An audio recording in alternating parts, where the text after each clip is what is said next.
Good morning, everyone.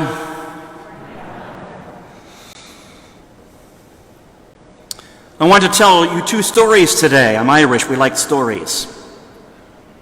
They're both about relationships, one long-term, one short-term, but both of them show the best side of us that reveals our true identity as people made in the image and likeness of God. This feast we celebrate today.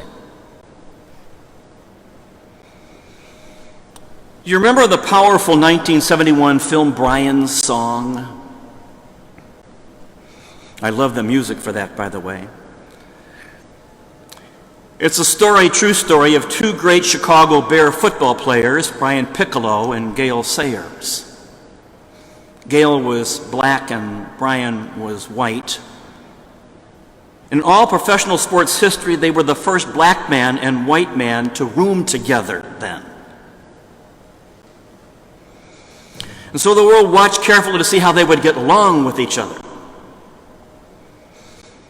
What kept them together, they said, was their sense of humor. At one point, Brian Piccolo was asked, "How do you two get along? How is it living with each other?"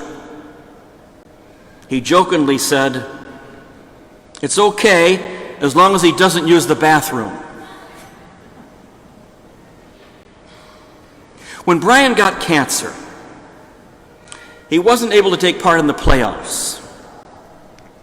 Gale Sayers did, and won football's most prestigious award, the George S. Hallis Award. In the movie, and in truth, Sayers stood up in front of everyone to accept the award and said, "You flatter me by giving me this award, but I tell you here and now that I accept it for Brian Piccolo. Brian Piccolo is a man of courage. You should be receiving the George S. Hallis Award. I love Brian Piccolo, and I'd like you to love him too." So tonight when you hit your knees to the floor and pray, ask God to love him too.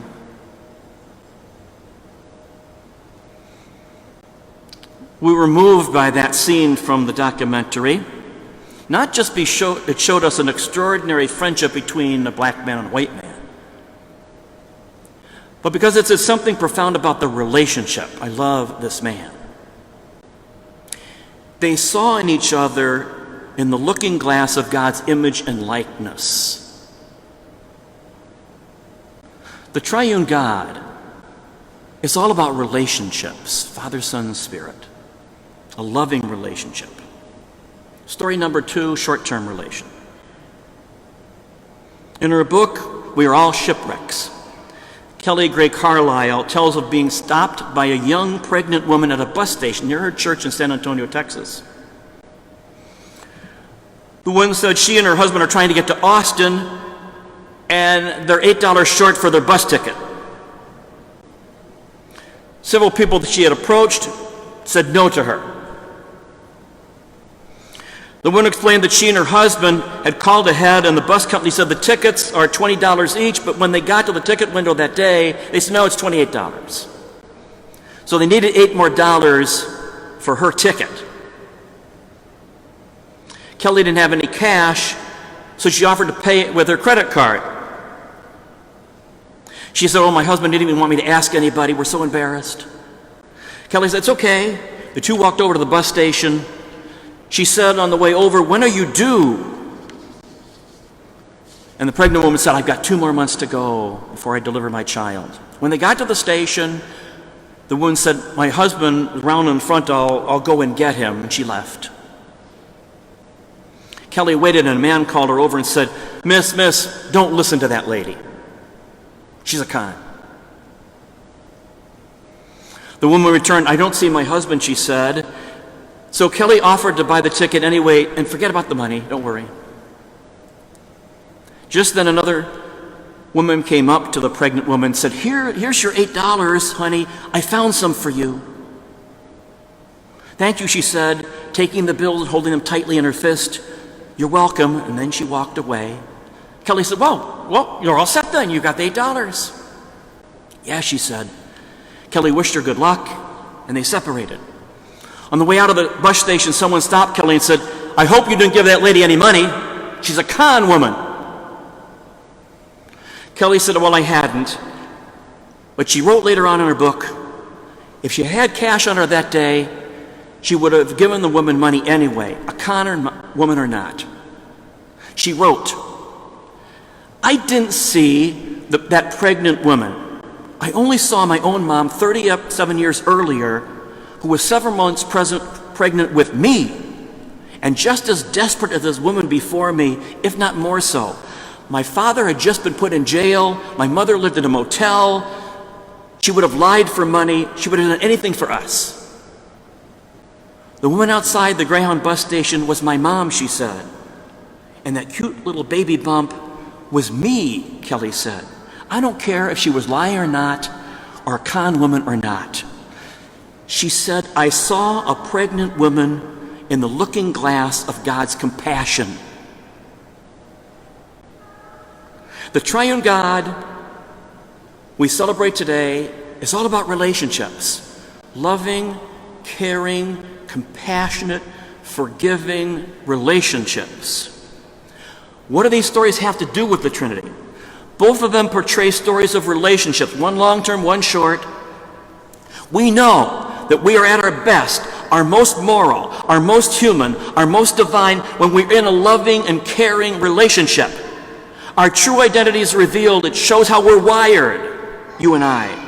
Our identity is being made in the image and likeness of God, the triune God, precisely because God's very nature is relationship. We're made, programmed to be in relationship with each other because God is in a relationship within himself, Father, Son, and Spirit. So tight and close, the three become one. Brian and Gail didn't see black or white. They saw brother to brother, person to person, established a close relationship. They felt love for each other. Kelly didn't see a con woman in front of her, but a desperate, vulnerable, broken sister needing to be lifted up. She felt empathy. When we see our God in a statue or an icon only and treat it with great reverence and respect, but do not see God in the face of the poor or the plight of the lost and the broken and the vulnerable, we can fall into the trap that our faith just becomes a recitation of prayers or a rote ritual. Watch that, candidates. Be cautious about that. This week, with all the protest marches and protesters, we saw it on TV. We saw it in the news. Even the ones who rioted and were angry and worn down and vented with looting. When we saw that, did we see the criminal, the looter, and the delinquent? I sure did at first. Or did we see the broken, the vulnerable, the hurting, the angry, the frustrated, the worn and the lost, the weary face of God?